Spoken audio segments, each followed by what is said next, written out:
మాజీ శాసనసభ్యుడు నల్లపరెడ్డి ప్రసన్న కుమార్ వాళ్ళ కార్యకర్తలు మీటింగ్ పెట్టాడు. ఏం మాట్లాడుతున్నాడో అర్థం కాదు.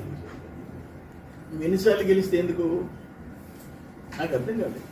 ఒక మనిషి పబ్లిక్ లైఫ్లోకి వచ్చిన తర్వాత పీపుల్స్ రిప్రజెంటేటివ్గా ప్రజాసేవ చేసేదానికి వచ్చి ఎప్పుడు ఆపర్చునిజం వాడుకోవటం, వదిలేయటం, పొగట్టం, తిట్టడం, తర్వాత కాళ్ళు పట్టుకోవటం, ఇదేనా నీ లైఫ్?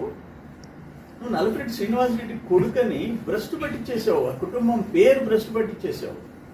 ఏం మాట్లాడతావు? నిన్న ఒక కోవూరు ఎమ్మెల్యే మహిళ, ఆమెని ఆమె భర్త ఎంపీ బీపీఆర్ని వైసీపీలో ఉన్నప్పుడు తెగ పొగిడేవు, హోమాలు చేయించావు, దాన కర్ణులు అన్నావు, ఆదర్శ జంట అన్నావు.